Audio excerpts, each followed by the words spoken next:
8 साल पहले जब हमारा एमसीए सिर्फ 10 साल का था, तब उसे पहली बार रियलाइज होता है कि उसके पास कुछ स्पेशल पावर्स हैं। वो घर के अंदर अकेले खेल रहा होता है और अपनी पावर से छोटी छोटी चीजों को हवा में उड़ा रहा होता है। तभी अचानक से वहाँ पर उसकी मदर आ जाती है। लेकिन जहाँ एक मदर को अपने बेटे पर प्राउड होना चाहिए था, वहाँ वो गुस्से में उस पर चिल्लाती है और तुरंत उसे रोक देती है। और फिर वो शांत होकर उससे पूछती है, क्या वो अपनी मदर के साथ लंबे टाइम तक जीना चाहता है। हमारे मेन कैरेक्टर का नाम है ट्रान। ट्रान सीधा यस बोल देता है।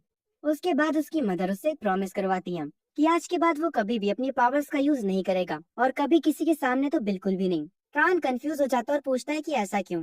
तब उसकी मदर उसे एक पुरानी कहानी सुनाती है, नोबल्स और नाइट्स की। वो बताती कि जो लोग उसकी तरह स्पेशल पावर्स यूज कर सकते हैं उन्हें विजार्ड कहा जाता है, चाहे वो नोबल हो या फिर नाइट। लेकिन नोबल्स और नाइट सेम नहीं होते। नोबल्स वो होते हैं जो कि डिवाइन लोगों के यानी फ्रेयांस के डिसेंडेंट्स होते हैं, जो कभी पुराने ह्यूमंस को बचाने के लिए नीचे आए थे। वहीं पे नाइट्स वो होते हैं जिनका खून नोबल्स और ह्यूमंस के मिक्स से बना होता है। इसी वजह से विजार्ड्स के बीच में भी नोबल्स और नाइट्स में डिफरेंस होता है। फिर वो उसे असली बात बताती हैं कि ट्रान ने अपने फादर की पावर्स को इनहेरिट किया है, जो कि एक नाइट थे। और दुनिया उतनी सिंपल नहीं है जितनी दिखती है। शहर के बाहर बहुत से ईवल्स नोबल्स हैं जो कि नाइट्स को अपना स्लेव बनाकर रखते हैं। इसीलिए ट्रान की मदर उससे स्ट्रिक्टली बोलती है कि वो अपनी विजार्ड वाली आइडेंटिटी को हमेशा सीक्रेट रखे। तभी सीन शिफ्ट होता है 8 साल बाद। ट्रान अभी भी अपना प्रॉमिस निभा रहा होता है। उसने कभी भी अपनी पावर्स यूज नहीं की और उसका कोई इंटेंशन भी नहीं है कि वो खुद को विजार्ड के रूप में रिवील करे। और सिर्फ इतना ही नहीं, वो तो बल्कि माउंटेन से नीचे विलेज में जाने का भी प्लान नहीं करता। दूसरी तरफ हमें विलेज में दो बच्चे दिखाए जाते हैं जो कि खेल रहे होते हैं। वो लोग विजार्ड और मॉन्स्टर का रोल प्ले कर रहे होते हैं। तभी वहाँ पर एक पॉपुलर बूढ़ा आदमी रोबस आता है। एक बच्चा उससे पूछता है कि वो विजार्ड कैसे बन सकता है, लेकिन रोबस सीधा बोल देता है कि सिर्फ चाहने से कोई विजार्ड नहीं बन सकता। वो एक्सप्लेन करता है कि जो विजार्ड्स होते हैं वो ह्यूमैनिटी के टॉप पर होते हैं। वो हाईएस्ट लेवल के बीइंग्स होते हैं जो इंसानों पर रूल करते हैं। ये असल में नोबल्स और नाइट्स होते हैं जिन्होंने अपने एंसेस्टर से मिस्टीरियस पावर्स इनहेरिट किया होता है। मतलब सिंपल सी बात है कि ये दोनों बच्चे कभी भी विजार्ड नहीं बन सकते। पीछे खड़ा एक विलेजर ये सुन के थोड़ा शॉक हो जाता है कि वो इतनी सीधी सी बात बच्चों को बोल रहे हैं। तभी एक और आदमी वहां पर आता है और बताता है कि एक मॉन्स्टर दिखाई दिया है। रोबस कंफर्म करता है कि कल रात एक विलेजर ने उस मॉन्स्टर को देखा।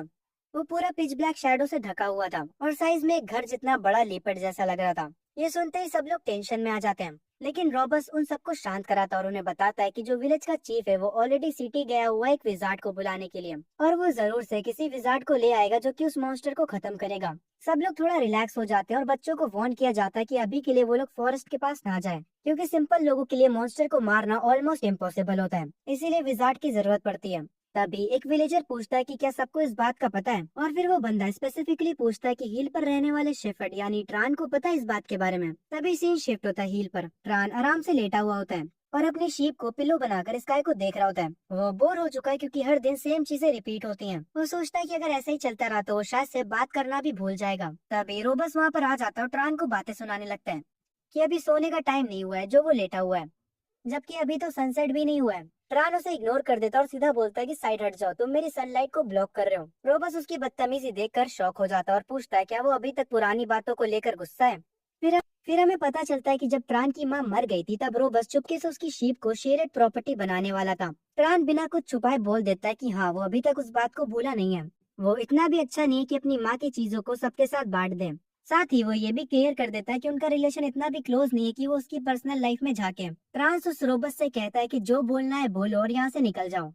उसका कोल्ड एटीट्यूड देखकर रोबस को गुस्सा आता है, लेकिन ट्रान की आंखों में कुछ ऐसा होता है जो कि उसे रोक देता है। आखिर में रोबस असली बात बताता है मॉन्स्टर के बारे में। वो डिटेल में बताता है कि मॉन्स्टर कितना बड़ा और डेंजरस है, लेकिन ट्रान पर इसका कोई खास असर नहीं पड़ता। रोबस हैरान हो जाता है कि जबकि ट्रान इजीली टारगेट बन सकता है, फिर भी वो बिल्कुल नहीं डर रहा। वो कहता है कि ट्रान बहुत ही ज्यादा ब्रेव है और उसे समझ नहीं आता क्यों। और फिर वो बताता है कि विलेज का जो चीफ है वो विजार्ड को लेने गया है और वो ट्रान को केयरफुल रहने को बोलता है क्योंकि वो उसकी चिंता करता है। लेकिन ट्रान सीधा बोल देता है कि वो उसकी नहीं बल्कि उसकी शीप की चिंता कर रहा है। ये सुन के रोबस को वापस से गुस्सा आ जाता है, लेकिन ट्रान उसे भगा देता है। ऊपर से उसकी बेइज्जती भी करता है कि उसके पास से बहुत बदबू आ रही है। बेचारा रोबस वहाँ से उदास होकर चला जाता है। नरेशन के हिसाब से मॉन्स्टर्स वो होते हैं जो कि मिस्टीरियस पावर्स और मैजिक यूज करते हैं। जैसे ह्यूमंस के लिए विजार्ड होते हैं वैसे ही मॉन्स्टर्स के लिए बीस्ट होते हैं। प्राण थोड़ा एक्साइटेड होता है क्योंकि वो पहली बार रियल लाइफ में किसी विजार्ड को देखने वाला है, लेकिन साथ ही में उसे डाउट भी है कि क्या सच में वो विजार्ड इतना स्पेशल होगा, क्योंकि ये सिर्फ एक छोटा सा रूरल विलेज है जहाँ से रिक्वेस्ट आई है। फिर भी ट्रान के अंदर एक क्यूरियोसिटी होती है। वो देखना चाहता है कि एक्चुअली विजार्ड कितने स्ट्रॉन्ग होते हैं। कुछ ही देर बाद उसे हवा में खून की स्मेल आती है और उसके एक्सप्रेशंस बिल्कुल भी चेंज नहीं होते हैं, लेकिन वो उस स्मेल को फॉलो करना स्टार्ट करता है। ज्यादा टाइम नहीं लगता और वो उस जगह पर पहुंच जाता है जहाँ पर उसे रोबस का बॉडी मिलता है। जो आदमी कुछ ही देर पहले उसे वार्न करने आया था अब वो जमीन में पड़ा होता है, बिल्कुल फटा हुआ, जैसे किसी ने कागज को चीर दिया हो। ट्रान थोड़ा सरप्राइज होता है कि जो आदमी उसे बचने को बोल रहा था सबसे पहले वही मर गया। फिर भी ट्रांस का जो फेस होता है वो बिल्कुल कोल्ड और एक्सप्रेशन लेस होता है। वो कामली ऑब्जर्व करता है और तुरंत समझ जाता है ये काम किसी नॉर्मल जानवर का नहीं है। मतलब ये बात तो क्लियर है कि ये एक मॉन्स्टर का काम है। वो अभी भी उन सारी चीजों को देख रहा होता है।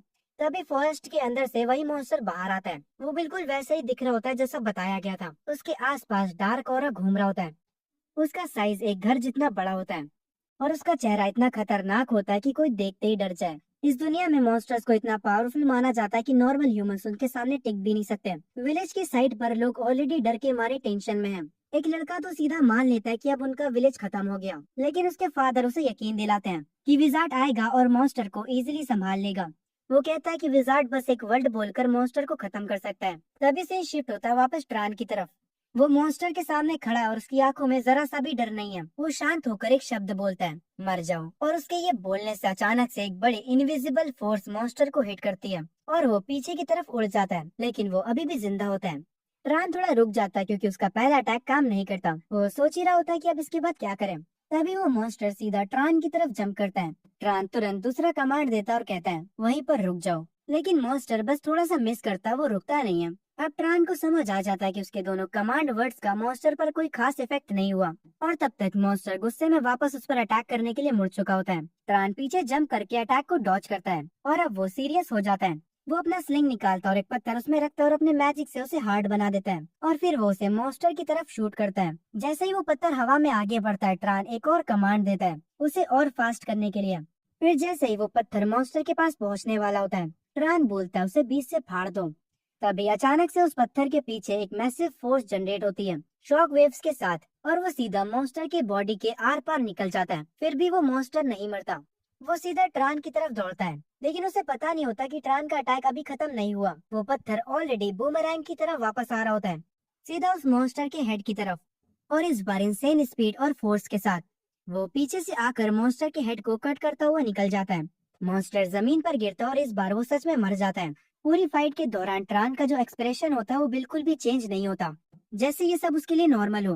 वो कैजुअली डिसाइड करता है कि मॉन्स्टर की बॉडी को वैली में फेंक देगा और वो अंदर ही अंदर सोचता है कि विलेजर्स जो हैं वो बस उसे फालतू की टेंशन देते रहते हैं। तभी से शिफ्ट होता है अगली सुबह पर। ट्रान के घर के बाहर अचानक काफी लोग आ जाते हैं। गुस्से में बिना किसी तमीज के वो उसके डोर पर बार बार जोर जोर से नॉक करते हैं। वो चिल्ला रहे होते हैं कि बाहर आओ। जब ट्रान बाहर आता है तो उस पर सीधा इल्जाम लगा देते हैं कि उसने ही रोबस को मारा है।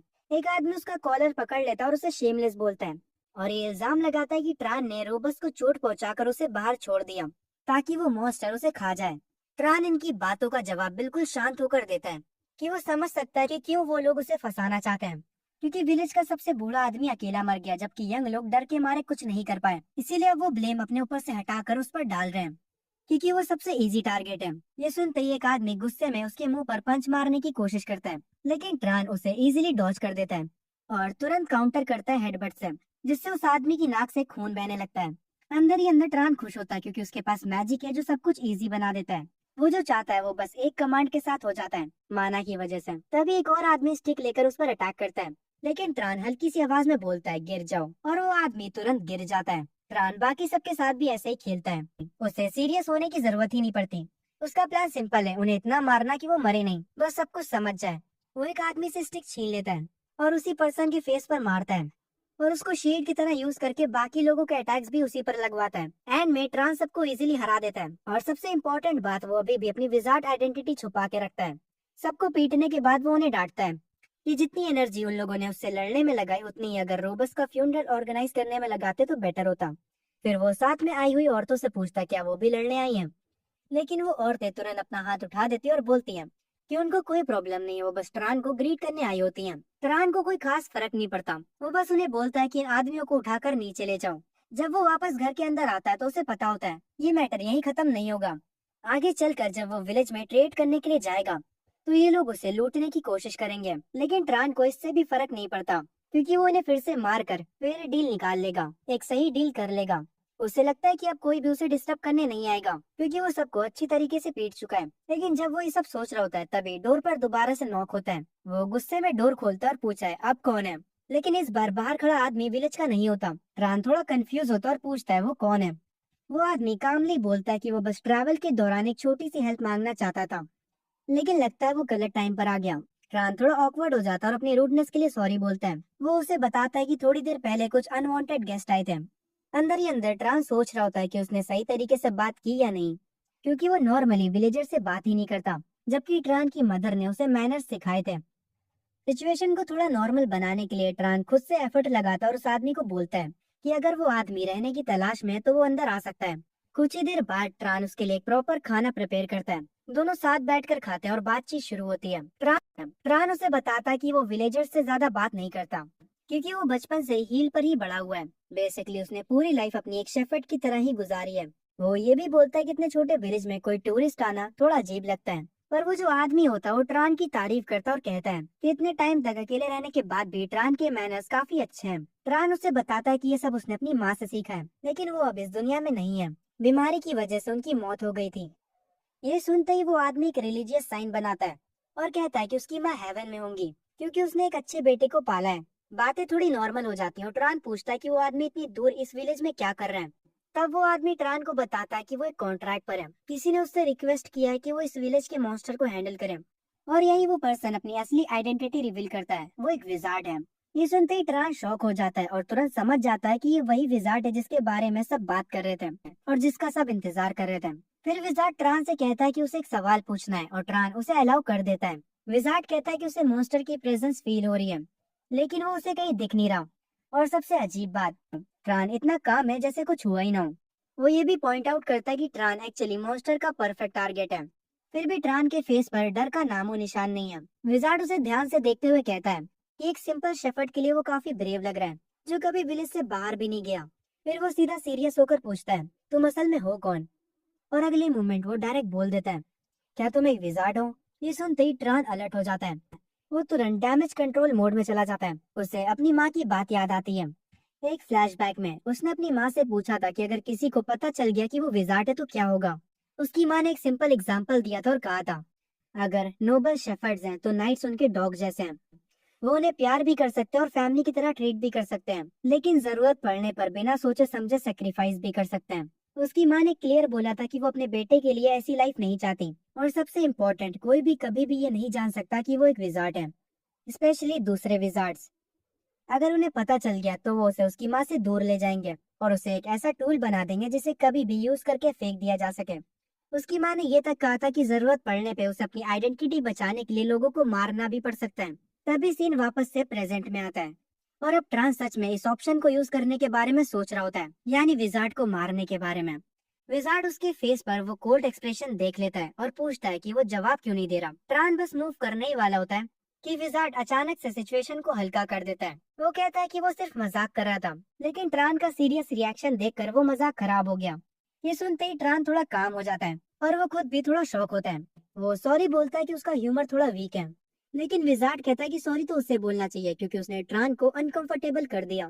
ट्रान हल्की सी स्माइल करता है और बोलता है कि पहली बार किसी विजार्ड का जोक सुना है, इसीलिए उसे समझ नहीं आ रहा था कि उसे कैसा रिएक्ट करना चाहिए। फिर वो विजार्ड याद दिलाता है कि उन्होंने अभी तक अपना प्रॉपरली इंट्रोडक्शन नहीं दिया है। वो अपना नाम बताता है। उसका नाम होता है केओन और वो एक वंडरर होता है। दोनों हाथ मिलाते हैं और ट्रान भी अपना नाम बताता है। ट्रान बताता है कि वो इस साल 18 का होने वाला है और केओन कैजुअली बोलता है कि वो 75 का है। ट्रान ये सुनकर शॉक हो जाता है, क्योंकि वो विजार्ड इतना भी बूढ़ा नहीं लग रहा होता है।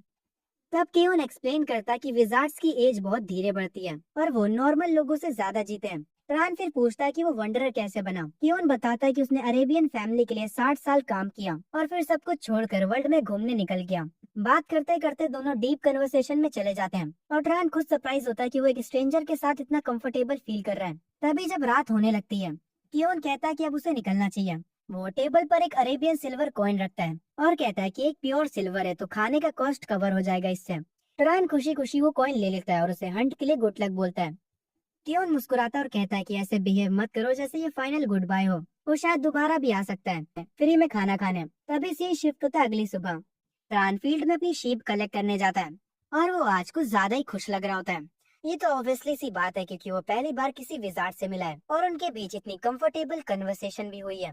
वो सोचता है कि उन बाकी एडल्ट से काफी ज्यादा फनी और इंटरेस्टिंग है। उसे याद आता है कि कल रात केवन खुद हंट करके खाना भी लाया था। और फिर ट्रान अपने आप मान लेता है कि वो एक अच्छा इंसान है, क्योंकि अब तक ट्रान का ये मानना था कि नाइट्स बस इमोशनलेस हंटिंग डॉग्स हैं, जो कि एरोगेंट नोबल्स के लिए काम करते हैं। पर अब वो कंफ्यूज है कि वो केओन को कैसे बताए कि हील पर अब कोई मॉन्स्टर नहीं बचा। तभी सीन शिफ्ट होता है शाम के टाइम में। केओन फॉरेस्ट में इन्वेस्टिगेशन कर रहा होता है। उसे वहाँ पर फाइट के क्लियर साइन मिलते हैं, टूटे हुए पेड़ और एक पत्थर जो कि ट्री में घुसा हुआ है, लेकिन मॉन्स्टर की प्रेजेंस फील नहीं होती। वो सोचता है क्या मॉन्स्टर को ऑलरेडी किसी ने मार दिया, और अगर हाँ तो उसे किसने मारा। क्या विलेज के चीफ ने किसी और विजार्ड को भी हायर किया था।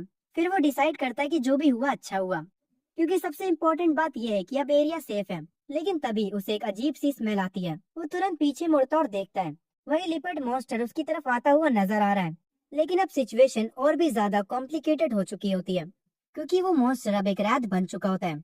ये देखते ही केवन बिल्कुल शॉक हो जाता है। उसे बिल्कुल एक्सपेक्ट नहीं था कि कोई इतनी बड़ी गलती करेगा। जब वो समझने की कोशिश कर ही रहा होता है कि यहाँ पर क्या हो रहा है, तभी रैत उस पर अटैक कर देता है। केओन तुरंत पीछे जंप करता है। हमें पता चलता है अगर कोई मॉन्स्टर को मारकर उसके बॉडी से माना एब्जॉर्ब या डिसअपियर नहीं करता, तो वो मॉन्स्टर व्रैत बन जाता है। ये बात हर विजार्ड को पता होती है, ये बेसिक नॉलेज है। इसीलिए कियोन कंफ्यूज है कि जिसने भी इस मॉन्स्टर को मारा उसे ये कैसे नहीं पता। व्रैत दोबारा उसकी तरफ चार्ज करता है। कियोन हवा में जंप करके अटैक को डॉच करता है, और अब वो कंफर्म कर लेता है कि जिसने भी इस मॉन्स्टर को मारा वो डेफिनेटली एक विजार्ड है। लेकिन फिर भी वो समझ नहीं पा रहा कि उसने मॉन्स्टर को व्रैत बनने के लिए क्यों छोड़ दिया। वो सोचता है क्या कोई न्यूबी विजार्ड है, लेकिन तुरंत वो अपनी इस बात को गलत ठहरा देता है, क्योंकि इतना स्ट्रॉन्ग लिपर्ड मॉन्स्टर कोई बिगिनर मार ही नहीं सकता। फाइनली कंफ्यूजन छोड़कर वो डिसाइड करता है अब उसे बस इस व्रैत को डिस्ट्रॉय करना है। वो एक मैजिक एरो बनाता है और उसे व्रैत पर फायर करता है। लेकिन शॉक कर देने वाली बात यह है, वो अटैक न्यूलीफाई हो जाता है कि उनका फेस सीरियस हो जाता है। इसका मतलब सिंपल है कि व्रैत का माना उससे ज्यादा स्ट्रॉन्ग है। अगले ही मोमेंट व्रैत उसकी आंखों के सामने से गायब हो जाता है। अब क्यों सच में पैनिक हो जाता है, क्योंकि उसे पता ही नहीं होता कि मॉन्स्टर का अगला मूव क्या होने वाला है। अचानक से व्रैत उसके पीछे आ जाता है और एक पावरफुल स्लैश करता है। क्यों मुश्किल से बच पाता है, लेकिन फिर भी उसे चोट लग जाती है। अब उसे क्लियरली समझ आ जाता है ये कोई ऐसा मॉन्स्टर नहीं है जिसे एक नॉर्मल नाइट हैंडल कर सके। उसके हिसाब से इस लेवल के मॉन्स्टर को फेस करने के लिए कम से कम एक लो रैंक नोबल चाहिए। उसके चेहरे पर पसीना आ जाता है, क्योंकि इतने रिमोट विलेज में एक ऐसा मॉन्स्टर मिलना उसके लिए नाइटमेयर जैसा है। वो समझ जाता है कि शायद अब वो बच नहीं पाएगा, लेकिन वो अकेले मरने का प्लान नहीं बनाता। वो डिसाइड करता है कि अगर मरना ही है तो वो मॉन्स्टर को साथ लेके मरेगा। वो अपना सारा माना एक हाथ में कंसंट्रेट करता है। प्लान सिंपल है, जैसे ही रात उस पर जंप करेगा वो डायरेक्ट अटैक करेगा, और जैसे ही वो मूवमेंट आता है दोनों एक दूसरे की तरफ बढ़ते हैं, सेक्रीफाइस के लिए रेडी। लेकिन उसी सेकंड दूर से एक पावरफुल मैजिक ब्लास्ट आता है और एक ही शॉट में व्रैत को कट करके डिस्ट्रॉय कर देता है, कि उनके फेस से तुरंत टेंशन गायब हो जाती है।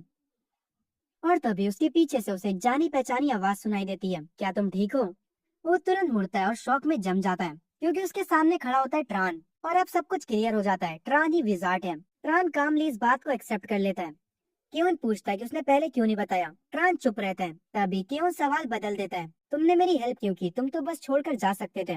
इसका जवाब देने के लिए ट्रान कल रात वाली बात याद करता है, जब केओन एक हंटेड एनिमल लेकर वापस आया था। तब ट्रान ने उससे पूछा था कि वो हीरो बनने की एक्टिंग क्यों कर रहा है, जबकि वो अपनी पावर से इजीली पैसा कमा सकता है। तब केओन ने कहा था कि उसे विलेजर्स के लिए बुरा लगता है, वो फ्रंटियर पर रहते हैं जहाँ बेसिक प्रोटेक्शन भी नहीं होती।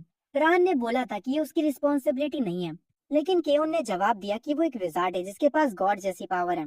इसीलिए वो मानता है कि कॉमन लोगों को प्रोटेक्ट करना उसका फर्ज है। साथ ही में हर विजार्ड ऐसे ही सोचता है, हर किसी का अपना वे ऑफ लिविंग होता है। तभी सीन वापस से प्रेजेंट में आता है। ट्रान वही लाइंस रिपीट करता है कि हर किसी का अपना जीने का तरीका होता है। तभी व्रैथ फिर से उन पर अटैक करता है। दोनों मुश्किल से बच पाते हैं। कियोन तुरंत बोलता है कि वो उस मॉन्स्टर को हैंडल नहीं कर सकते। ये एक ऐसा मॉन्स्टर है जिससे सिर्फ नोबल्स ही फाइट कर सकते हैं। ट्रान उससे कहता है कि वो तुरंत विलेज चीफ को इन्फॉर्म करे और विलेज को खाली करवाए, जब तक वो खुद मॉन्स्टर को रोकने की कोशिश करेगा। कियोन अंदर से जानता है कि ट्रान के चांसेस भी कम है, लेकिन सिचुएशन ऐसी है कि उसे मानना पड़ता है। तभी ट्रान एक और बात बोलता है कि अगर उसका एक लास्ट अटैक लग गया तो टेंशन की कोई बात नहीं। ये सुनते ही कियोन शॉक हो जाता है, क्योंकि इसका मतलब है जो अटैक उसने अभी देखा था वो ट्रान की फुल पावर भी नहीं थी। अब कियोन समझ जाता है कि ट्रान का लेवल नोबल्स के बराबर है या फिर उससे भी ऊपर है। वो देखता है कि ट्रान अपने आसपास की हवा से माना एब्सॉर्ब कर रहा है, एक डेंजरस अटैक प्रिपेयर करते हुए।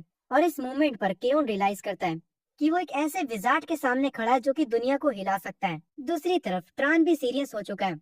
वो अपनी लिमिट टेस्ट करना चाहता है। उसके आसपास माना ओवरफ्लो होने लगता है। और वो मल्टीपल स्टोन्स को कंट्रोल करता है प्रोजेक्टाइल्स के लिए। कियोन कहता है वो उससे अकेले फाइट नहीं करने देगा, चाहे ट्रान कितना भी टैलेंटेड हो। विराट बहुत डेंजरस है।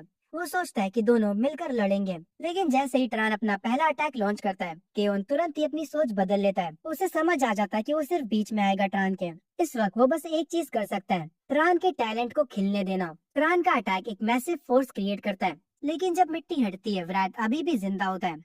ये देखकर ट्रान शॉक हो जाता है। तब केओन उसे बताता है कि विराट को फिजिकल अटैक से नहीं मारा जा सकता। ट्रान पूछता है तो फिर कैसे मारेंगे हम इसे? केओन बोलता है सिर्फ फायर या लाइटनिंग से। ट्रान तुरंत ट्राई करता है विराट को जलाने की, लेकिन वो फेल हो जाता है। केओन समझ जाता है कि ट्रान बेसिक चीज गलत कर रहा है। वो हैरान होता है कि ट्रान को विजार्ड की सबसे बेसिक नॉलेज भी नहीं पता, क्योंकि किसी भी लिविंग बीइंग पर अपनी पावर यूज करने के लिए सही प्रोसेस फॉलो करना पड़ता है। और तब केओन के दिमाग में एक रियलाइजेशन आता है, शायद ट्रान ही वही था जिसने मॉन्स्टर को मारा और उसे व्रैत बनने के लिए छोड़ दिया। व्रैत लगातार तबाही मचा रहा था, सिर्फ ट्रान तक पहुंचने के लिए। लेकिन इसी बीच केओन एक इम्पोर्टेंट बात समझ जाता है। सच ये है कि ट्रान ने अपनी पूरी लाइफ में कभी माना एब्जॉर्ब ही नहीं किया। वो तुरंत ट्रान को करेक्ट करता है, आग को जलाओ मत बल्कि उसे बना के शूट करो। ट्रान उसकी बात को फॉलो करता है और अपने हाथ में एक फायर को क्रिएट करना स्टार्ट करता है। नॉर्मली किसी विजार्ड के लिए फायर बनाना इजी होता है, लेकिन उसे कंट्रोल करना वो एक्चुअल स्किल होती है, जिसके लिए स्पेशल ट्रेनिंग चाहिए। लेकिन यहाँ पर क्यों शॉक हो जाता है, क्योंकि ट्रान ने बिना किसी स्ट्रेस के एक परफेक्ट फायरबॉल क्रिएट कर लिया होता है। अगले मोमेंट में ट्रान वो फायर व्रैत पर अनलीश कर देता है और जैसे जैसे वो फायर उसे टच करता है वो और इंटेंस होता जाता है। व्रैत डर से चीखने लगता है और कियोन तुरंत बोलता है माना और डालते रहो, फायर को बंद मत होने देना, क्योंकि व्रैत को पूरी तरह जलाकर खत्म करना पड़ेगा। ट्रान बिल्कुल काम एक्सप्रेशन के साथ फायर की इंटेंसिटी को मेंटेन करता रहता है, जब तक व्रैत सिर्फ एक जली हुई स्केलेटन बनकर खत्म नहीं हो जाता। ये देख कर कियोन बिल्कुल शॉक रह जाता है, क्योंकि जो काम एक नोबल लेवल विजार्ड का था वो एक माउंटेन शेफर्ड ने इतनी इजीली कर दिया। कियोन अभी भी शॉक में होता है और ड्रान कैजुअली उससे पूछता है कि अब सब खत्म हो गया। केओन तुरंत बोलता है नहीं, पहले माना को एब्जॉर्ब करो वरना ये फिर से व्रैत बन जाएगा। ड्रान पूछता है कैसे? केओन समझाता है कि बस इमेजिन करो कि तुम उस एनर्जी को अपने अंदर खींच रहे हो। ट्रान सर हिलाता है और अपना हाथ आगे बढ़ाता है। अचानक से मॉन्स्टर की बॉडी से माना निकलकर सीधा ट्रान के अंदर जाना स्टार्ट हो जाता है। केओन बोलता है कि अब तुम्हें एक अजीब सा प्लेजर फील होगा। ट्रान मान लेता है कि उसे पहले यकीन नहीं था, लेकिन अब हो रहा है। केओन हैरान होकर पूछता है क्या ये तुम्हारा पहली बार है माना को एब्जॉर्ब करना? ट्रान सिंपल हाँ बोल देता है। केओन हैरान होकर पूछता है क्या ये तुम्हारा पहली बार है माना को एब्जॉर्ब करना? ट्रान सिंपल हाँ बोल देता है। इस दुनिया में अवेकनिंग के बाद माना धीरे धीरे ग्रो करता है और उसे फास्ट ग्रो करने का बेस्ट तरीका है मॉन्स्टर या फिर दूसरे विजार्ड्स का माना एब्जॉर्ब करना। लेकिन सबसे शॉकिंग बात यह है कि ट्रान ने पहली बार माना को एब्जॉर्ब किया होता है और वो ऑलरेडी इतने हाई लेवल के मैजिक को कंट्रोल कर रहा है। इससे केओन को क्लियर हो जाता है कि ट्रान का पोटेंशियल नॉर्मल नहीं है, वो एक अलग ही लेवल पर है। कुछ देर बाद केओन सडनली सीरियस हो जाता है और ट्रान का नाम लेकर उससे पूछता है वो किस घराने से बिलोंग करता है। लेकिन ट्रान सीधा टॉपिक चेंज करता और कहता है पहले अपने जख्मी हाथ को ठीक करो। केओन थोड़ा सरप्राइज होता है। तब दोनों वापस ट्रान के घर आते हैं। ट्रान उसका हाथ क्लीन करता है, बैंडेज लगाता है और तब केओन उसे सॉरी बोलता है उसे स्ट्रेस देने के लिए। लेकिन ट्रान सीधा बोलता है कि वो ऑलरेडी कई बार कह चुका है वो किसी बड़े घर से नहीं है, वो सिर्फ एक शेफर्ड है जिसे अपने फादर के बारे में भी कुछ नहीं पता। केओन फिर पूछता है इतना पावरफुल होने के बाद भी वो सिर्फ शेफर्ड क्यों है? वो क्लियर करता है कि वो उसे नीचा दिखाने की कोशिश नहीं कर रहा, लेकिन ये लाइफ उस पर सूट नहीं करती। तब ट्रान बताता है ये सब उसकी माँ की रिक्वेस्ट थी। उसकी माँ कहती थी कि नोबल्स विजार्ड का यूज करके उन्हें फेंक देते हैं। ये सुनते ही केओन कहता है तुम्हारी माँ को दुनिया की सच में काफी अच्छी समझ थी। ट्रान थोड़ा सरप्राइज होता है क्योंकि वो एक्सपेक्ट कर रहा था कि वो उसकी माँ को ओवर प्रोटेक्टिव बोलेगा, लेकिन केओन एक्सप्लेन करता है कि विजार्ड्स के पास इतनी पावर होती है कि उनकी लाइफ ऑटोमेटिकली डेंजर से भर जाती है। वो एक पुरानी वॉर का जिक्र करता है जब हाउस ऑफ अरेबियन और हाउस ऑफ जहर के बीच एक बहुत बड़ी वॉर हुई थी। वो बताता है कि लगभग 3000 अरेबियन नाइट्स में से 300 से ज्यादा मर गए थे और सबसे बुरी बात उस वॉर में उसके अपने लोग भी मर गए, उसकी वाइफ और उसका बेटा। आखिर में सिर्फ केओन ही बचा। इसीलिए वो मानता है कि ट्रान की माँ सही थी। नाइट्स की लाइफ कभी भी बिना मतलब के खत्म हो सकती है, कभी कभी तो कॉमन लोगों से भी ज्यादा आसानी से। लेकिन वो ये भी कहता है कि एक जगह वो गलत थी। ट्रान कंफ्यूज हो जाता है। तब केओन बोलता है कि वो खुद एक एवरेज स्किल वाला नाइट है, लेकिन ट्रान वो एक ऐसे मॉन्स्टर को हरा चुका है जिसे वो खुद नहीं हरा पाया। इसका मतलब सिंपल है, ट्रान का पोटेंशियल नाइट्स के लेवल का नहीं है, वो नोबल्स के लेवल का है। और सिर्फ इतना ही नहीं, वो क्लियरली बोलता है कि ट्रान का एप्टीट्यूड अपर टियर लेवल का है। ये सुनने के बाद ट्रान अपनी माँ की बातों को याद करता है कि उसके फादर एक नाइट थे, लेकिन अब उसे लगता है कि शायद वो एक झूठ था। केवल समझाता है कि ये पॉसिबल हो सकता है, कभी नोबल से वीक बच्चे पैदा होते हैं और कभी नाइट से एक्स्ट्रा ऑर्डिनरी बच्चे। फिर वो सीधा बोलता है कि ट्रान को ये हील छोड़ देनी चाहिए। ट्रान पूछता है क्यों? केवन जवाब देता है क्योंकि इंसानों को और स्ट्रॉन्ग नोबल्स और नाइट्स की जरूरत है और अभी तक हम ह्यूमंस टॉप पर नहीं हैं, क्योंकि दूसरी रेसेस जिन्हें कभी गॉड्स ने हटा दिया था वो अभी भी मौका देख रही है वापस आने का। और सबसे बड़ी प्रॉब्लम इस सब के बीच नोबल्स आपस में ही लड़ रहे हैं। केवन ट्रान को समझाता है कि इसी वजह से दुनिया को उस जैसे स्ट्रॉन्ग और काइंड नोबल्स की जरूरत है। वो डोर की तरफ बढ़ता है और जाते जाते पूछता है क्या तुम्हें इस शेफर्ड की लाइफ में मजा आ रहा है? ट्रान थोड़ी देर सोचता है और फिर पूछता है अगर वो माउंटेन छोड़ दे तो उसे मिलेगा क्या? केवन हल्का सा मुस्कुराकर बोलता है ये सब तुम पर डिपेंड करता है। वो बताता है कि चाहे फेम हो या फिर फैमिली हो, सब कुछ मिल सकता है, लेकिन सब कुछ इमेजिनेशन और चॉइस पर डिपेंड करता है। डोर से निकलते वक्त वो ट्रान को ऑप्शंस देता है। वो उसकी तरह वंडरर बन सकता है, मॉन्स्टर को मारकर लोगों को प्रोटेक्ट कर सकता है, या फिर एक एक्सप्लोरर बनकर अननोन वर्ल्ड में जा सकता है, या फिर किसी नोबल की हाउस का पार्ट बनकर पावर के रास्ते पर चल सकता है। ट्रान उसके पीछे आता है और मान लेता है कि वो सही कह रहा है। शिप चलाने से ज्यादा इंटरेस्टिंग होगा दुनिया को देखना। पहली बार उसके अंदर आउटसाइड वर्ल्ड के लिए क्यूरियोसिटी जागती है। दूसरी तरफ केवन थोड़ा सीरियस होकर कहता है शायद से वो उस पर एक अनवांटेड एक्सपेक्टेशंस डाल रहा है, लेकिन वो प्रॉमिस करता है कि जितना हो सकेगा वो ट्रान को सपोर्ट करेगा। तभी वो अचानक से ट्रान से उसकी ब्लड लाइन एबिलिटी के बारे में पूछता है और ट्रान को इसका मतलब नहीं पता होता। केवन तुरंत समझ जाता है और माफी मांगता है क्योंकि वो भूल गया था कि ट्रान को मैजिक की बेसिक नॉलेज भी नहीं है। फिर वो एक्सप्लेन करता है कि ब्लड लाइन एबिलिटी वो पावर होती है जो नोबल्स अपने एंसेस्टर्स फ्रेयान से इनहेरिट करते हैं, और यही चीज नाइट और नोबल के बीच डिफरेंस क्रिएट करती है। वो ट्रान से पूछता है क्या कभी कोई स्पेल यूज करते हुए वो स्पेल उसे बहुत आसान लगा है। ट्रान बताता है कि उसकी स्मेल काफी शार्प है और वो स्टोन्स थ्रो करने में भी काफी अच्छा है। केवन तुरंत समझ जाता है कि उसकी स्मेल एक ब्लड लाइन एबिलिटी हो सकती है और उसकी थ्रोइंग स्किल भी एक ब्लड लाइन एबिलिटी हो सकती है। हाउस ऑफ अरेबियन का एक कॉमन ट्रेट है। वो उसे और डिटेल में बताने को बोलता है और जब ट्रान अपनी सारी एबिलिटीज बताता है तब केवन के एक्सप्रेशंस बिल्कुल बदल जाते हैं। ट्रान नोटिस करता है और पूछता है क्या हुआ। तब केवन फाइनली बोलता है उसे समझ आ गया कि ट्रान किस हाउस से रिलेटेड हो सकता है। ट्रान पूछता है कौन से हाउस से। केवन थोड़ी ठंडी आवाज में बोलता है हाउस ऑफ ज़हर, वही ग्रेट हाउस जिसने हाउस ऑफ अरेबियन के साथ वॉर की थी। ये सुनते ही ट्रान को सब समझ आ जाता है कि केवन का एक्सप्रेशन क्यों बदला। वो क्लियर हो जाता है। ट्रान के लिए शौक है कि वो उसी फैमिली से बिलोंग करता है जिसे केवन इतना हेट करता है। वो सोच में पड़ जाता है कि अब उसे क्या बोलना चाहिए। क्या वो केवन को सॉरी बोले? लेकिन फिर उसे रियलाइज होता है वो लोग उसके लिए स्ट्रेंजर्स हैं, उनके एक्शंस का उससे कोई लेना देना नहीं है। केवन उसका टेंशन समझ जाता है और वो उसके शोल्डर्स पर हाथ रखकर कहता है फिक्र मत करो, तुमने उस वॉर में पार्टिसिपेट नहीं किया था। ट्रान कुछ बोलने ही वाला होता है लेकिन केवन उसे रोक देता है और कहता है ये बड़े लोगों की प्रॉब्लम है, अगर खून का बदला खून से लेंगे तो फिर ये साइकिल कभी खत्म नहीं होगी। ट्रान फिर पूछता है क्या उसे अब भी लगता है कि उसे माउंटेन छोड़ देना चाहिए। केवन सच बोलता है अगर ट्रान पावर के पीछे जाएगा तो वो नेचुरली ज़ार फैमिली ज्वाइन करेगा, लेकिन फिर भी वो कहता है कि उसे ट्रान पर भरोसा है। ट्रान कंफ्यूज हो जाता है। तब केवन एक्सप्लेन करता है वो उसकी अच्छाइयों की बात कर रहा है जो उसे बचाने के लिए उसे वापस ले आई। और सिर्फ इतना ही नहीं, ट्रान ने अपनी लाइफ का सबसे बड़ा सीक्रेट भी उसे रिवील किया। केवन कहता है अगर ट्रान जैसा कोई ज़ार फैमिली में पावर तक पहुंचता है तो शायद वो फ्यूचर में एक और वॉर होने से रोक सकता है। ये बोलकर वो मुड़ता है और जाने लगता है और कहता है इतना ज्यादा मत सोचो, अभी तुमने डिसाइड भी नहीं किया कि तुम्हें क्या करना है। तभी ट्रान उसे रोकता है और कहता है अब उसे समझ आ गया है कि उसे क्या करना है, वो माउंटेन छोड़ना चाहता है। केवन हल्का सा स्माइल करता है और कहता है ये सही डिसीजन है। लेकिन ट्रान बोलता है वो अभी तुरंत नहीं जा रहा, जब तक केवन की इंजरी ठीक नहीं हो जाती तब तक वो रुकेगा। ये सुन के केवन थोड़ा सरप्राइज होता है और मान लेता है कि ट्रान सच में एक अच्छा इंसान है। कुछ टाइम बाद केवन बैठकर ट्रान को बेसिक समझाता है। वो बताता है मैजिक यूज करने के लिए माना चाहिए, इसीलिए माना को ओमनीपोटेंस की कहा जाता है।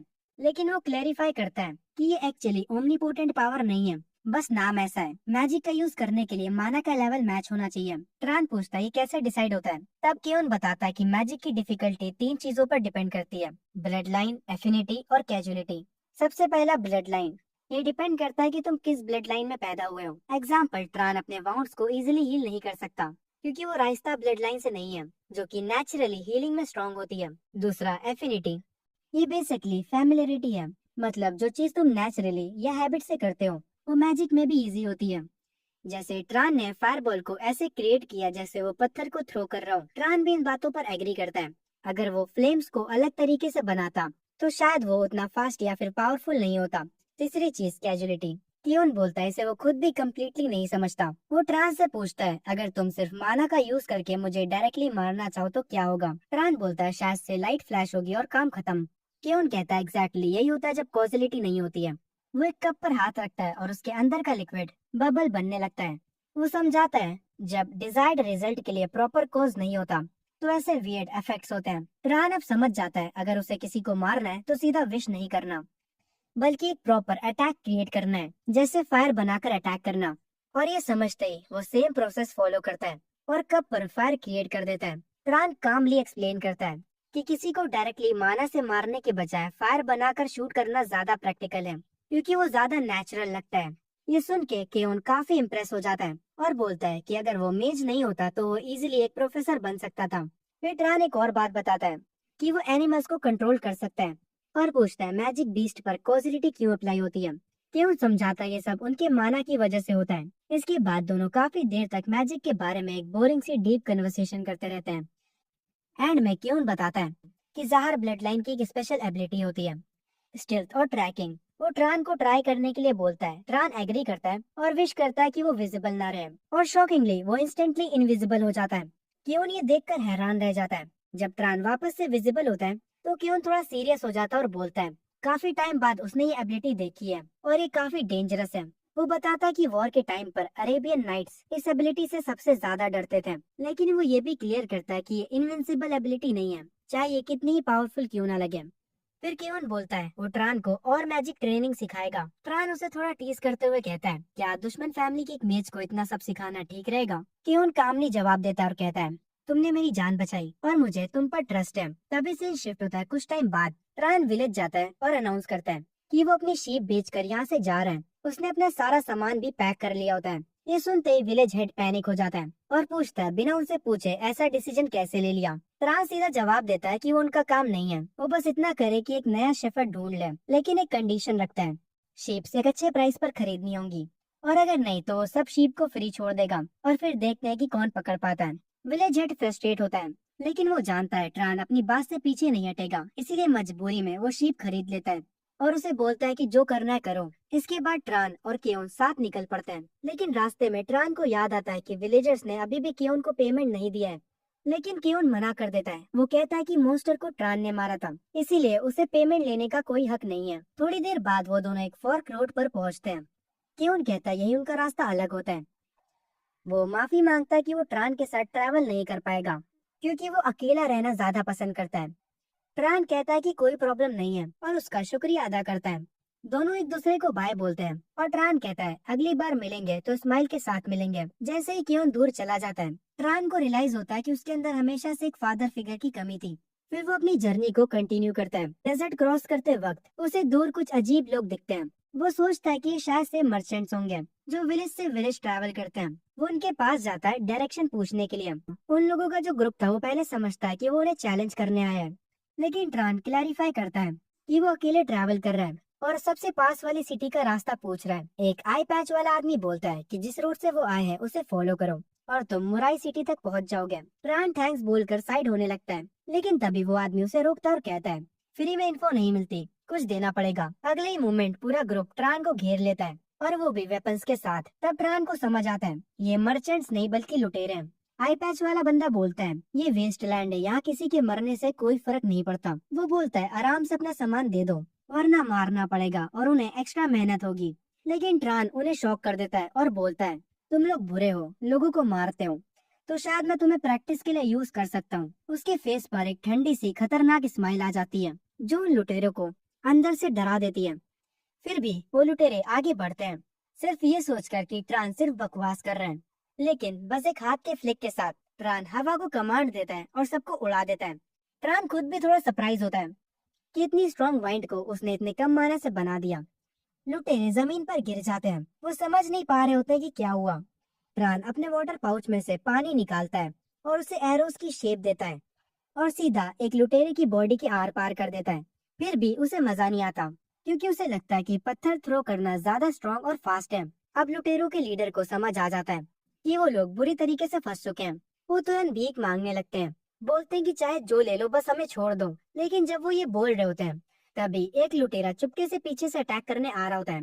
जैसे ही वो पास आता है ट्रान जमीन पर पैर मारता है और रेत के स्पाइक्स बना देता है और वो स्पाइक्स उन लोगों को लग जाते हैं। जो लुटेरों का लीडर होता है वो ये देख कर कांप उठता है ट्रान उसके पास आता है और बोलता है उसे एक सवाल का जवाब चाहिए। वो आदमी तुरंत मान जाता है। ट्रान पूछता है तुम लोगों ने बिना प्लान के अटैक क्यों किया? क्या हो अगर मैं विजार्ड हूँ? लुटेरों का लीडर जवाब देता है तुमने हमसे बात करते वक्त सर झुकाया और ग्रीट करते वक्त भी, इसीलिए हमें लगा कि तुम एक नॉर्मल आदमी हो। ये सुन के ट्रान हल्का सा स्माइल करता है और बोलता है तुमने मुझे एक इम्पोर्टेंट लेसन सिखा दिया। जो लुटेरों का लीडर होता है वो अभी भी अपनी जान की भीख मांग रहा होता है, लेकिन जब वो ऊपर देखता है उसे समझ आ जाता है मौत उसके सामने खड़ी है। माउंटेन छोड़ने से पहले केउन ने ट्रान को एक इम्पोर्टेंट बात सिखाई थी कि लुटेरों पर बिल्कुल भी रहम ना करें, क्योंकि लुटेरे कभी भी दूसरों को मारने से पहले बिल्कुल भी नहीं सोचते हैं। ट्रान अब ये बात अच्छी तरीके से समझ चुका होता है। अगर वो इनमें से किसी एक को भी छोड़ देगा तो वो आगे चलकर 10 से भी ज्यादा इनोसेंट लोगों को मार सकते हैं, इसीलिए वो इन लुटेरों को नहीं छोड़ने वाला। आगे वो अपनी जर्नी कंटिन्यू करता है और वही रास्ता लेता है जिस रास्ते से वो लुटेरे आए थे। लेकिन जैसे जैसे वो आगे बढ़ता है उसके दिमाग में एक बात बार बार आती है, उसने अभी अभी लोगों को मारा। उसे थोड़ा बुरा लगता है लेकिन वो जानता है उसने जो किया वो जरूरी था। और कियोन की बातें सोचते सोचते आखिरकार ट्रान एक नई दुनिया के सामने खड़ा होता है। दूर से वो एक छोटी सी सिटी को देखता है जिसका नाम होता है मुराई, और जैसे ही वो सिटी के अंदर एंटर करता है वो लिटरली शॉक हो जाता है। इतने सारे लोग, वो भी एक जगह पर। उसने ये सब पहली बार देखा होता है। सिर्फ लोग ही नहीं बल्कि बिल्डिंग्स, आर्किटेक्चर, ये सब कुछ विलेज से बिल्कुल अलग होता है। उस मोमेंट पर ट्रान को फील होता है कि वो सच में एक सिटी में आ गया है। वो एक फ्रूट सेलर के पास जाता है और उससे ग्रीट करता है। सेलर समझता है कि वो कुछ खरीदने आया है, लेकिन ट्रान बोलता है कि वो कस्टमर नहीं है। उसे क्यों की बात याद आती है कि सिटी आते ही सबसे पहले रहने की जगह ढूंढे। लेकिन सेलर जो होता है वो रूड हो जाता है और बोलता है अगर तुम कुछ खरीद नहीं रहे हो तो यहाँ से चले जाओ। ट्रान कंफ्यूज हो जाता है, क्या यहाँ क्वेश्चन पूछने के लिए भी पहले खरीदना पड़ता है? फिर वो एक एप्पल की तरफ पॉइंट करता है और उसका प्राइस पूछता है। सेलर बोलता है इसका हुआ 2 ड्यूपिट। ट्रान कॉइन्स निकालता है और सेलर तुरंत समझ जाता है कि एक आउटसाइडर है। फिर भी वो कॉइन्स एक्सेप्ट कर लेता है। जैसे ही ट्रान पे करने वाला होता है वो फिर से किसी रहने वाली जगह का रास्ता पूछता है। इस बार सेलर रास्ता बता देता है। केप शॉप के पीछे स्ट्रेट जाओ और फिर लेफ्ट मुड़ जाना। ब्लू रूफ वाली बिल्डिंग ही वो एक होटल है। ट्रान उस डायरेक्शन को फॉलो करता है और फाइनली उस इन तक पहुंच जाता है। वहाँ उसका वेलकम होता है एक स्टाफ मेंबर लेना के थ्रू। ट्रान पूछता है कि एक रात यहाँ पर रुकने के कितने पैसे होंगे।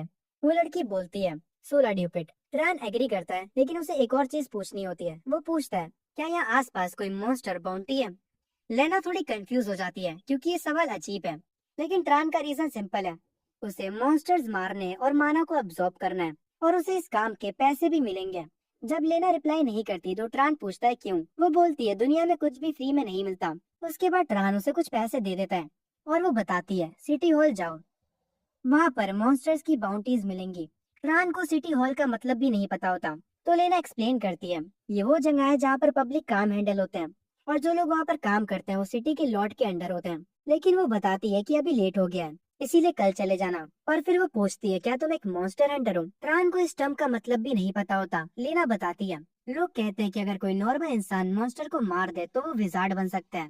उसे ये लग रहा होता है कि ट्रान भी वही ट्राई कर रहा है, मतलब वो विजार्ड बनने का ट्राई कर रहा है। तभी एक आदमी पीछे से आता है, मेडन। वो बोलता है जो लेना ने कहा वो सच है, उसने अपनी आंखों से देखा है।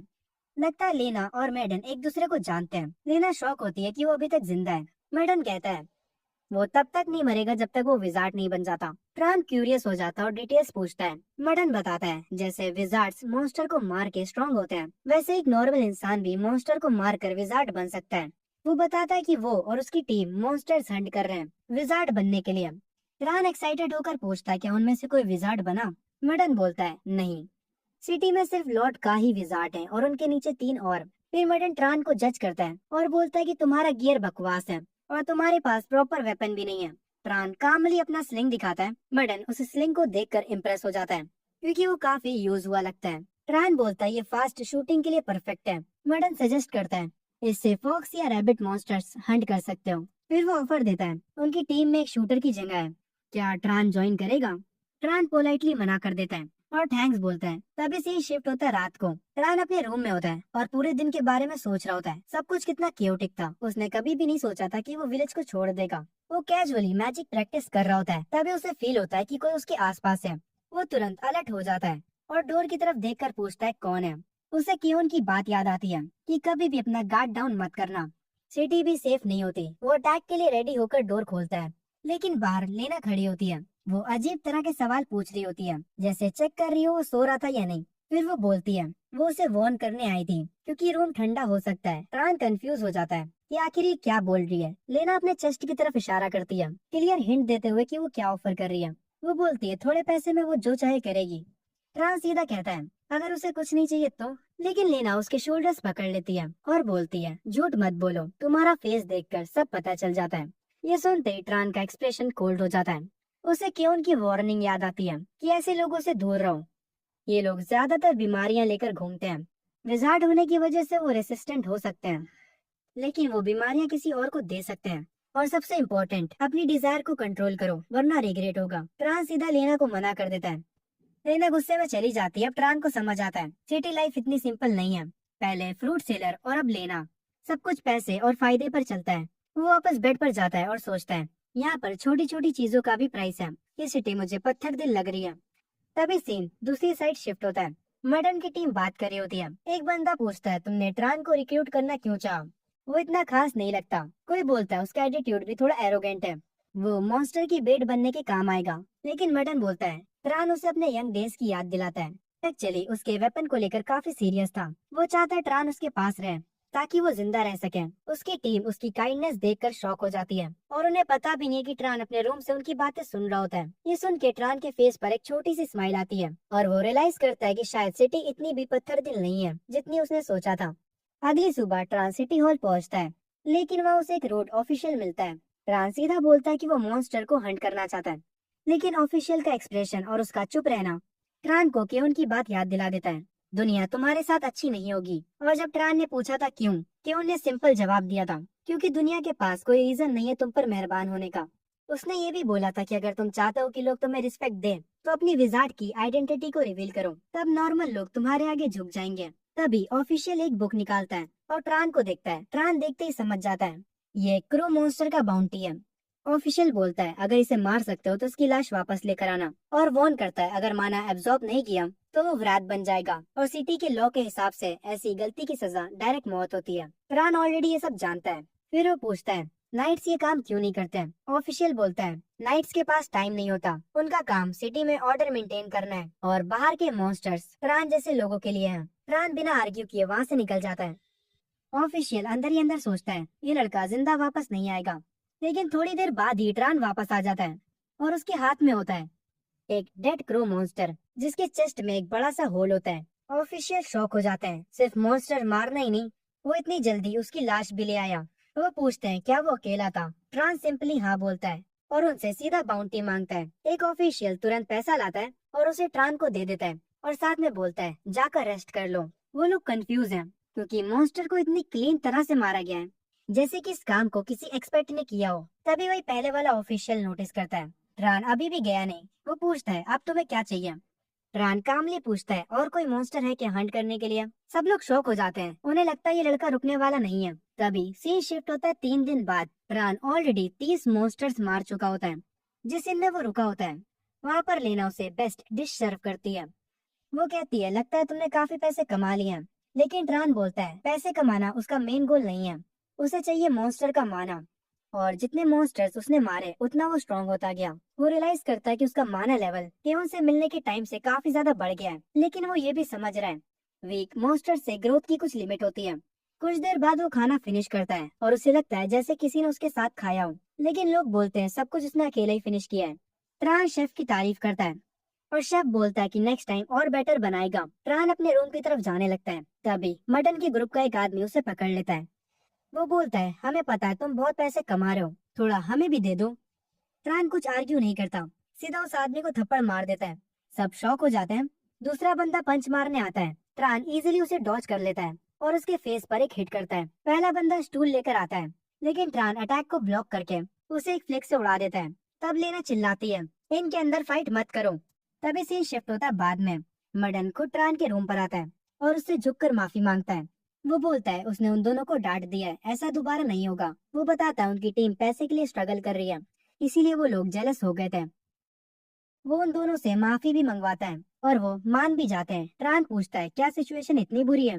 मडन बोलता है 3 दिन में शायद वो रूम का रेंट भी नहीं दे पाएंगे। तभी ट्रान एक मनी पाउच उसे दे देता है। मडन शॉक हो जाता है और पूछता है क्यों? ट्रान बोलता है ये उस काइंडनेस का रीपेमेंट है, जब तुमने बोला था कि तुम्हें मेरी फिक्र है। मर्डन हैरान होता है और पूछता है तुम्हें इसके बारे में कैसे पता। ट्रान इग्नोर कर देता है, लेकिन वो एक कंडीशन रखता है, कुछ भी फ्री नहीं होता, मुझे इन्फॉर्मेशन चाहिए। मर्डन तुरंत स्माइल करता है और बोलता है इन्फॉर्मेशन ही उसकी स्पेशलिटी है। तभी सीन शिफ्ट होता है अगले दिन पर। ट्रान फिर से हंट पर निकलता है, लेकिन इस बार वो सोच रहा है शायद ये सिटी में उसका लास्ट हंट होगा, क्योंकि मर्डन ने उसे नेक्स्ट सिटी की इन्फो दे दी है। अब उसे आगे बढ़ना है। वो रियलाइज करता है मर्डन भी एक अच्छा इंसान है, उसके पास केवन जितना एक्सपीरियंस तो नहीं है, लेकिन वो कुछ ज्यादा ही प्योर और काइंड है। तभी अचानक ट्रान को एक स्ट्रॉन्ग स्मेल आती है। वो तुरंत उस डायरेक्शन में दौड़ता है, दिल में एक डाउट के साथ कि कहीं वो वही ना हो जो वो सोच रहा है।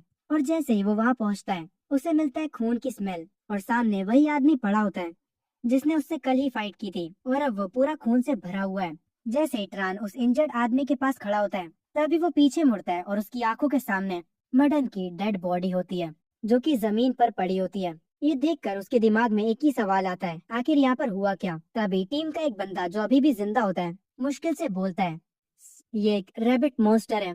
प्राण तुरंत पीछे मुड़ता है और सामने वो कल्प्रिट खड़ा होता है।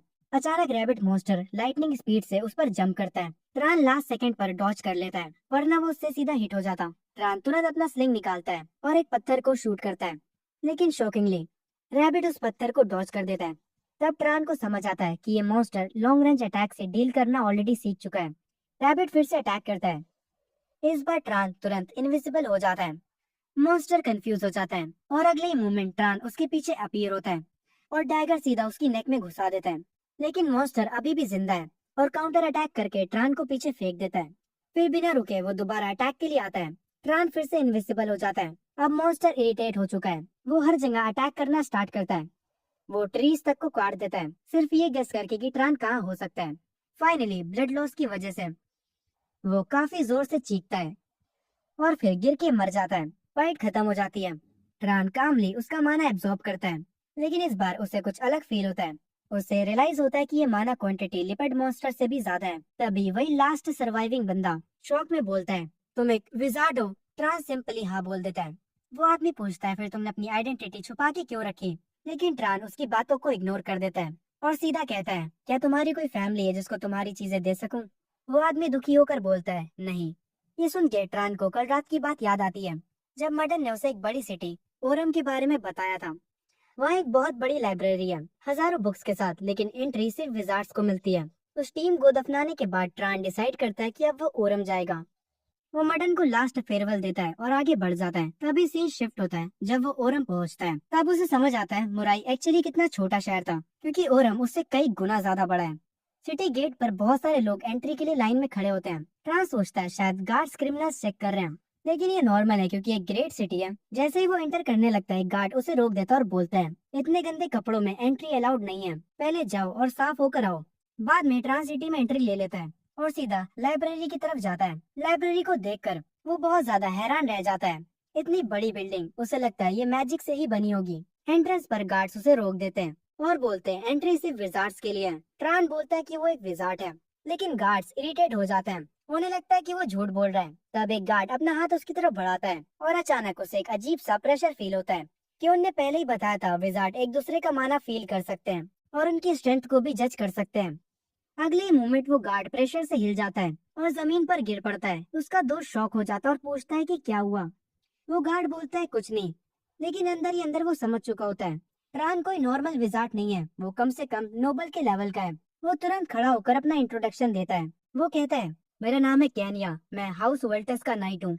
वो ट्रान से पूछता है कि वो किस हाउस से है। ट्रान सीधा बोलता है, क्या ये बताना जरूरी है। कैनिया कहता है, नहीं, लेकिन लाइब्रेरी यूज करने के लिए हाउस ऑफ वेल्टस के मास्टर की परमिशन चाहिए होगी और वो तुरंत उन्हें कांटेक्ट करेगा। लेकिन ट्रान सोच भी नहीं पाता कि सिंपल एंट्री प्रोसेस उसे सीधा वेल्टस मेंशन तक ले जाएगा। तभी से शिफ्ट होता है मेंशन में। उसे एक बड़े पुल पर ले जाया जाता है जहाँ मेड्स उसे नहला रही होती हैं। ट्रान अनकंफर्टेबल हो जाता है और बोलता है वो खुद कर लेगा, लेकिन मेड्स बोलती हैं अगर उन्होंने उसे प्रॉपरली सर्व नहीं किया तो उन्हें पनिशमेंट मिलेगी। ट्रान मजबूरी में बोलता है, ठीक है, जो करना है करो। जब वो रेडी हो जाता है और नए कपड़े पहनता है, तब मेड्स भी उसके लुक्स को देखकर काफी हैरान रह जाती हैं। वो उससे माफी मांगती हैं, लेकिन ट्रान बोलता है कोई बात नहीं। लेकिन मेड्स बोलती हैं वो उनसे कैजुअली बात ना करें, ये उनके लिए प्रॉब्लम हो सकता है। ट्रान और ज्यादा कंफ्यूज हो जाता है ये सब क्या हो रहा है। तभी सीन शिफ्ट होता है बाद में। ट्रान मिलता है हाउस की यंग लेडी से, जिसका नाम होता है एला। एक लाल बालों वाली लड़की। वो सीधा पूछती है ट्रान किस हाउस से। ट्रान बोलता है कि पर्सनल रीजन की वजह से वो नहीं बता सकता। एला थोड़ी सरप्राइज होती है और अंदर ही अंदर कुछ प्लान कर लेती है और अचानक से वो अपना माना रिलीज करती है और वो ट्रान को भी बोलती है कि वो भी अपना माना रिलीज करे। उसके बाद ट्रान भी अपना माना रिलीज करता है। एला का ऑरा येलो होता है और ट्रान का ब्लू। दोनों का प्रेशर इतना हैवी होता है कि रूम में जितने भी लोग थे उन्हें झुकना पड़ता है। शो खत्म होने के बाद एला इम्प्रेस होती है और कैजुअली बोल देती है मुझसे शादी कर लो। ट्रान का एक्सप्रेशन फिर से बदल जाता है शॉक और कंफ्यूजन में। बटलर भी तुरंत बोलता है ऐसी बातें मत कहो। एला तुरंत बोलती है कि वो मजाक कर रही थी, लेकिन जाते जाते वो फिर से बोलती है सोच लेना एक बार।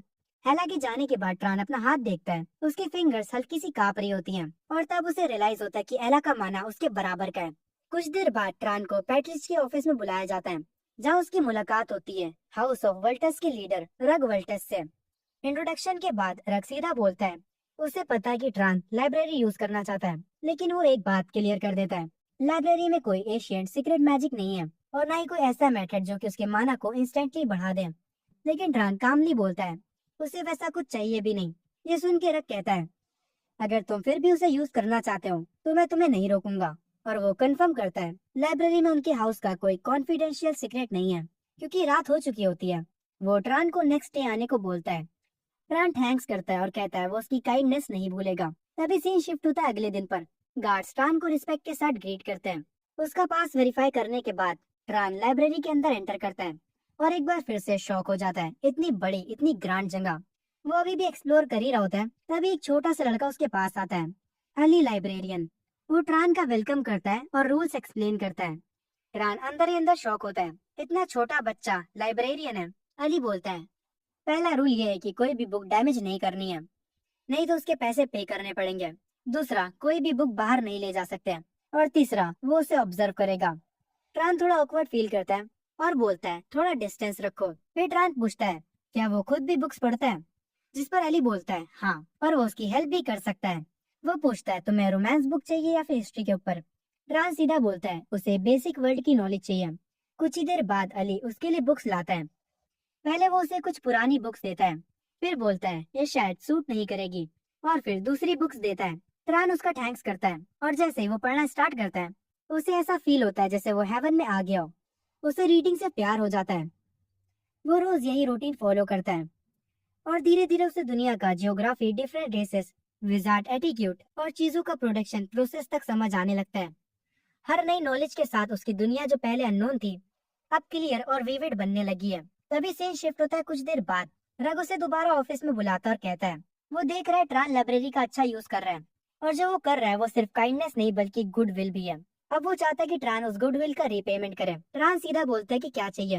रग बताता है सिटी के नॉर्थ में एक मॉन्स्टर आया है जो ट्रैवलर्स को मार रहे हैं। ट्रान पूछता है क्या वो उसे हंट करे। रग बोलता है पहले 4 नाइट्स गए थे लेकिन उनमें से कोई वापस नहीं आया और इस बार हमें एक नोबल लेवल विजार्ड चाहिए और वोल्टस हाउस सिर्फ 2 लोगों को भेज सकता है। ट्रान को ये काम बुरा नहीं लगता क्योंकि लोगों को प्रोटेक्ट करना ही विजार्ड का काम है, लेकिन उसे लगता है कुछ गड़बड़ है। रग बताता है नॉर्थ रोड ब्लॉक हो चुकी है जो एक इम्पोर्टेंट ट्रेड का रास्ता है और ये प्रॉब्लम 10 दिनों से चल रही है।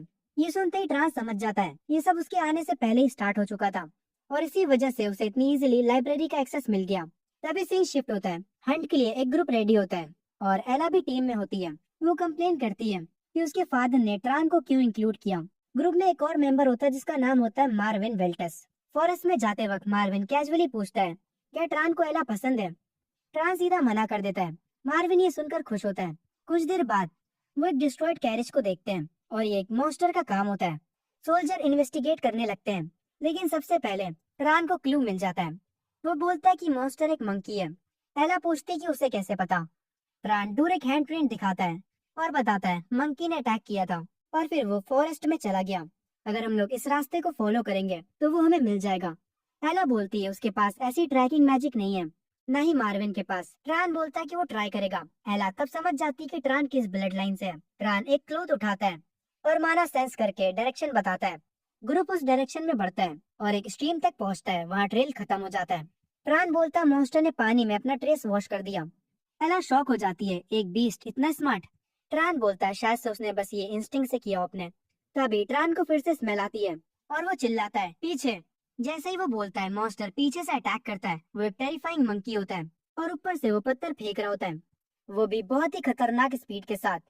नाइट्स जो होते हैं वो कट हो जाते हैं, लेकिन ट्रान डॉज कर लेता है। वो नोटिस करता है एला और मार्विन ने डॉज करने के बजाय नाइट्स को शील्ड बना लिया। ये देखकर ट्रान डिसअपॉइंट हो जाता है और रियलाइज करता है कि उसकी माँ बिल्कुल सही कहती थी। मॉन्स्टर भागने लगता है।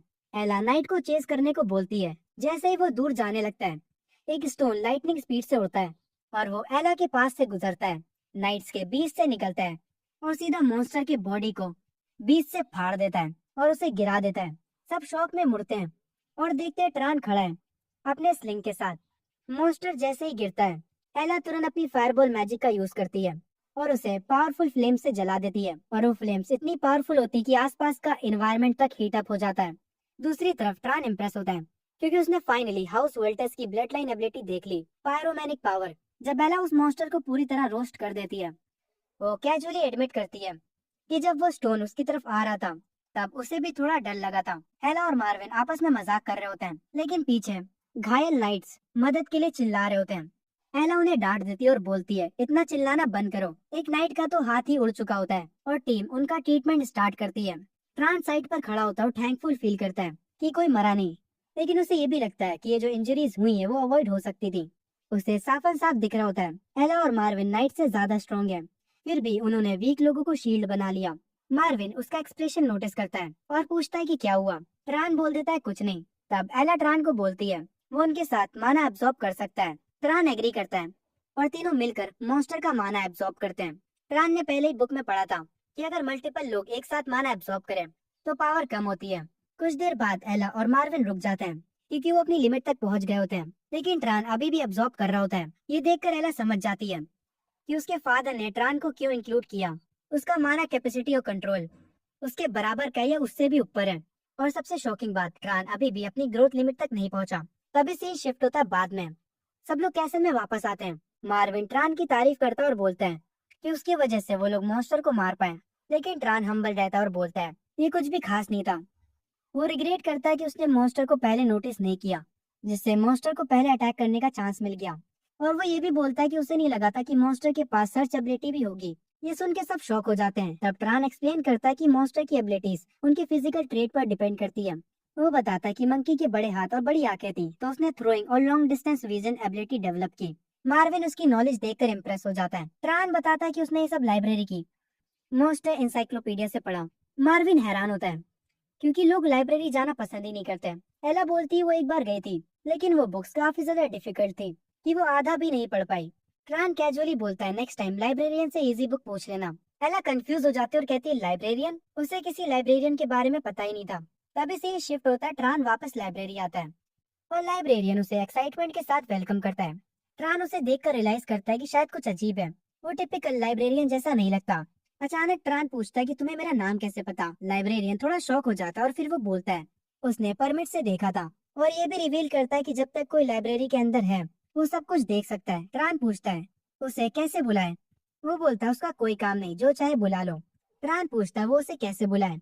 वो बोलता है उसका कोई काम नहीं, जो चाहे बुला लो। ट्रान सीधा बोलता है द लाइब्रेरियन, लेकिन वो और ऑकवर्ड हो जाता है अपनी अजीब बातों से। ट्रान पूछता है क्या वो ओल्ड एम्पायर से। वो बोलता है कि वो इंसान ही नहीं है, वो एक स्पिरिट है और लाइब्रेरी के साथ एक ही एंटिटी है। उसका अभी का फॉर्म सिर्फ कम्युनिकेशन के लिए है और वो यूजर की प्रेफरेंस पर डिपेंड करता है। ट्रान बोलता है ये उसकी प्रेफरेंस नहीं है, लेकिन लाइब्रेरियन इंसिस्ट करता है कि वो वही है जो ट्रान देखना चाहता है। ट्रान इस चीज को टेस्ट करता है और ट्रान का हाथ उसके आर पार चला जाता है। लाइब्रेरियन बोलता है काश वो फिजिकली इंटरेक्ट कर पाता तो वो सबको पनिश करता, वो लोग को जो बुक चुरा लेते हैं। ट्रान को समझ आता है कोई और उसे देख नहीं सकता। लाइब्रेरियन कंफर्म करता है अब तक किसी के पास भी क्वालिफिकेशन नहीं थी। उसके क्रिएटर ने उसे ऐसा बनाया था कि उसे सिर्फ सर्टेन लेवल के लोग ही देख सकें। मतलब अभी सिर्फ ट्रान ही उसे देख सकता है। ट्रान पूछता है कौन सा लेवल। वो बोलता है ब्लड लाइन लेवल। ट्रान तुरंत इंटरेस्टेड हो जाता है और उसे और बताने को बोलता है। लाइब्रेरियन मजाक करता है और कहता है पेरेंट्स से पूछ लो। ट्रान मजबूरी में बोलता है कि वो ऑर्फन है। तब लाइब्रेरियन डिसाइड करता है वो खुद चेक करेगा, लेकिन उसे परमिशन चाहिए। ट्रान नर्वस होकर हाँ बोल देता है। लाइब्रेरियन अपना हाथ उसकी बॉडी में डाल देता है और चेक करना स्टार्ट करता है। वो बताता है कि ट्रान के अंदर ऑलरेडी 2 ब्लड लाइन्स हैं, परशुअर और हंटर हाउस ऑफ जहार के ट्रेड्स हैं, लेकिन एक और भी है मिक्स ब्लड लाइन, मतलब उसके पेरेंट्स अलग अलग ब्लड लाइन से थे। ट्रान पूछता है दूसरा कौन सा है। लाइब्रेरियन बोलता है कि वो अभी भी लॉक है और ये अनकॉमन नहीं है, ये टाइम के साथ अनलॉक हो जाएगा जब ट्रान स्ट्रांग होगा। अब ट्रान को क्लियर हो जाता है कि उसकी माँ नॉर्मल नहीं थी, वो जरूर से किसी नोबल के हाउस से थी। ट्रान लाइब्रेरियन को थैंक्स बोलता है, लेकिन लाइब्रेरियन बोलता है अगर सच में थैंकफुल हो तो 1 महीना और रुक जाओ। तभी सीन थोड़ा आगे बढ़ता है। उसके बाद ट्रान रेगुलर लाइब्रेरी आता रहता है और लाइब्रेरियन हमेशा उसके साथ होता है। वो हर बुक का एक्सप्लेनेशन देता है और ऐसी नॉलेज भी बताता है जो हजारों साल पुरानी और लॉस्ट है। वो ट्रान को नेचर के लॉस तक समझा देता है, जो उसका दिमाग हिला देता है। ट्रान को समझ आता है कि बीमारियां माइक्रो ऑर्गेनिज्म से आती है और डिके भी उन्हीं की वजह से हुआ था। धीरे धीरे बस वो प्रिंसिपल्स भी समझने लगता है। ट्रान अब सिर्फ बेसिक मैजिक नहीं बल्कि डीप लेवल नॉलेज समझने लगता है, जैसे लाइट का रिफ्रैक्शन, फ्रिक्शन से हीट जनरेट होना और लिविंग बीइंग का कैसे इंजर्ड होना और कैसे हील होना। एक दिन वो डिके पर एक्सपेरिमेंट करता है और जब वो सक्सेसफुली काम कर जाता है, उसका दिमाग हिल जाता है। अब तक जो भी उसने सीखा, उसकी वजह से उसकी विजार्ड स्किल्स काफी इंप्रूव हो चुकी होती हैं। वो लाइब्रेरियन से बोलता है शायद ग्रेट हाउसेस नॉलेज को हाइड करते हैं,